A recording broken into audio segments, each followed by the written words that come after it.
Alright, this is our video for Wednesday, April 22nd for pre-cal, and our objective today is going to be to graph hyperbolas. You're going to need your book open to page 649. Just to review, on Monday we talked about circles, Tuesday ellipses, Wednesday, today we're going to look at hyperbolas. Tomorrow, on Thursday, we're going to talk about, if you're given the graph or information about the conic section, how you could write the graph. All the work for the week is due tomorrow by midnight. And then on Friday, we're going to have an ACT-style quiz over these topics.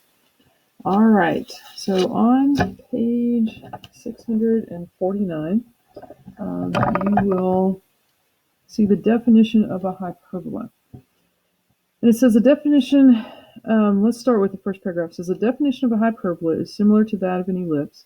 The difference is that for an ellipse, the sum of the distances between the foci and the point of the ellipse is constant. Whereas for a hyperbola, the difference of the distances between the foci and the point on the hyperbola is constant. So really the only word that is different in their definitions is an ellipse is the sum and hyperbola is the difference. And so they've kind of got these pictures drawn here, and you've got the two foci or the two focus points, and they're saying that if you take this point and you take the distance from it to each focus point and you subtract, you'll get a constant number. But there's another point over here that if you took this point and the distance from here to the foci and here and subtracted, it would be the same distance. And the point over here, and because you're subtracting, you can get all these points that form these two different hyperbolas going in two different directions. And so these are quite interesting, and they're quite different to graph. Let me give you some terminology first, and then we will work a graph together. All right, first of all, an ellipse had a major and a minor axis. A hyperbola has a transverse axis, and it contains the vertices of the hyperbola. And so if your hyperbola is going up and down, it's basically like a parabola has a vertex. We've got basically two different parabolas going in two different directions, but they're each going to have a vertex. And so these vertices are on what is called the transverse axis. Okay. And then there is something called a conjugate axis. And the conjugate axis is perpendicular to the transverse. And so there would be this axis that would be perpendicular to the transverse. Okay? And we'll talk more about it in a minute. A will be the distance from the center to the vertices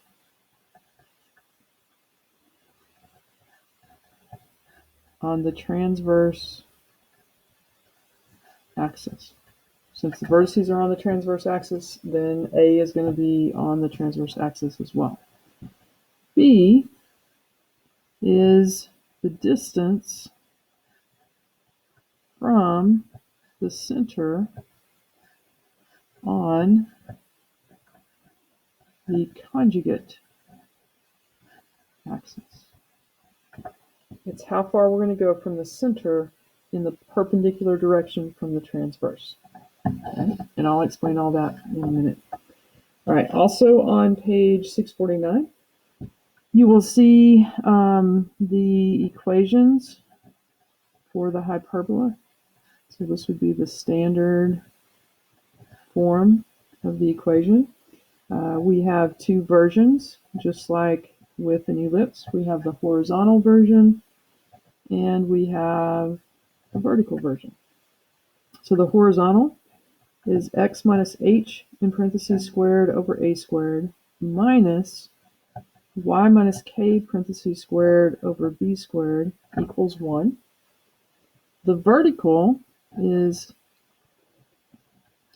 y minus k parentheses squared over a squared minus x minus h parentheses squared over b squared equals 1. And the center is still h and k. And if we were in class together, I would ask you, how do these differ from the ellipse, and then how do they differ from each other? The only difference in the horizontal hyperbola and the horizontal ellipse is that we have a minus sign.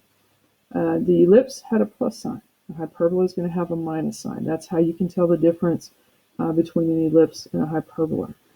Now, the difference between the horizontal and vertical, notice that the a squared and the b squared stay in exactly the same place. What switches is the x minus h and the y minus k. They trade places. And so if it's horizontal, the x minus h will come first. If it's vertical, the y minus k will come first. A, let me write that down, A is not always the largest. It is, I'm going to say always first, but sometimes they get tricky. But it is with the positive squared term. So here we have x minus h in parentheses squared, and it's positive, and the subtraction is with the y. Over here, the y minus k is the positive, and the subtraction is with the x. Most of the time, they're going to just have the a first, and they're going to have the positive first, and they're going to have the subtraction. So, all right, let's look at an example. R2. Let's take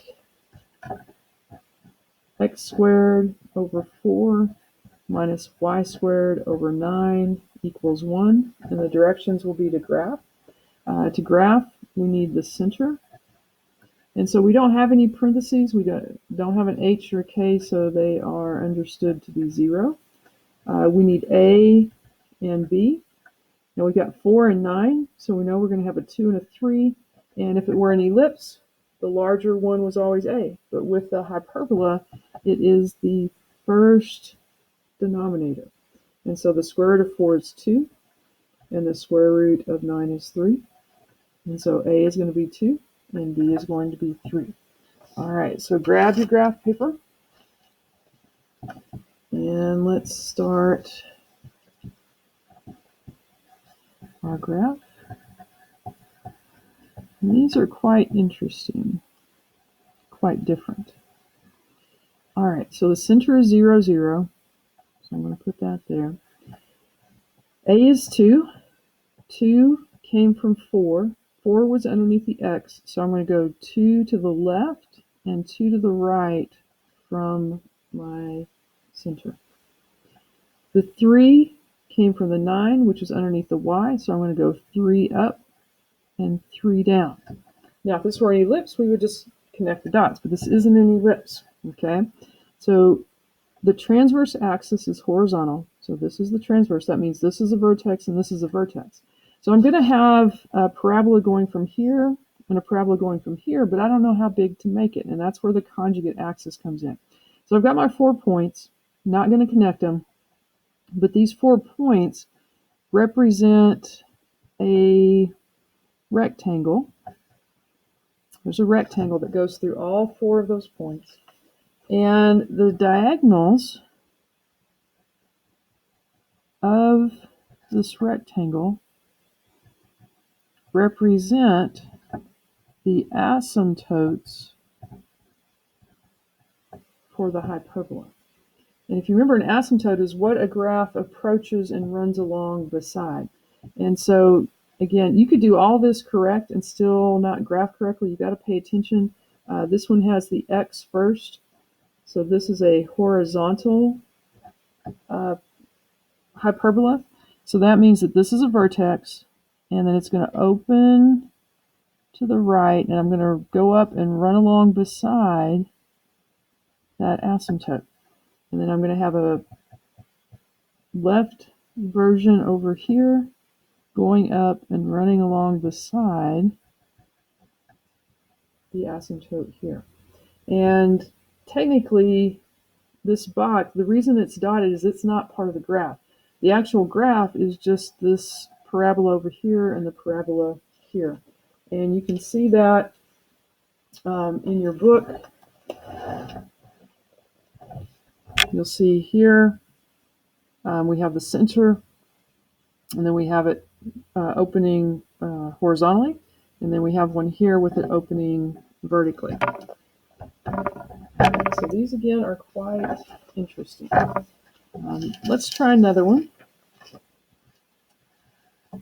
Let's look at y minus 3 parentheses squared over 16 minus x plus 1 parentheses squared over 9 equals 1. Now you got to be careful. H is always with x and k is always with y, and the center is always h and k. So this is x minus h. This is y minus k. So again, just be very careful. I could see on the ACT where they might mix those up. And so my h is going to be -1. My k is going to be 3. A is the square root of the first denominator, so that's going to be 4. And b is going to be the square root of 9, which is 3. Now in this case, a is the biggest, but it's not always the biggest. Okay? It is always the square root of the first denominator. All right, so let's bring back your graph paper. And straw. Actually, this is where graph paper is almost necessary. Center is -1, 1, 2, 3. A is 4. It came from the 16, which was underneath the y. So y is vertical. I'm going to go from the center up 1, 2, 3, 4, and 1, 2, 3, 4 down. The 3 came from the 9, which is underneath the x. So from the center, I'm going to go 3 to the right and 3 to the left. And this is not an ellipse, so I'm not going to connect, but I am going to draw a rectangle. I'm making it dotted because it is not actually part of the graph, but it helps us to locate the asymptotes. And the asymptotes are the diagonal through the corners, through the center, and out the other side. I almost didn't make it high enough. All right, so we've got it set up. We know where the asymptotes are. Now we've got to remember that the y was first, so this is a vertical hyperbola. So that means I'm going to go vertically and open up. So I'm going to go up to this vertices, and I'm going to go out towards the asymptotes. And I should have made this more dotted. It shouldn't be solid because it's not actually part of the graph. Then I'm going to go down, make the other half of the hyperbola. And that's how you graph a hyperbola. And so for today, on page 656, I want you to try your hand at graphing 5 through 13. Again, there are going to be a lot of words there. All I want you to do is to graph, tell me the center, A, B, and C, and sketch a graph for me.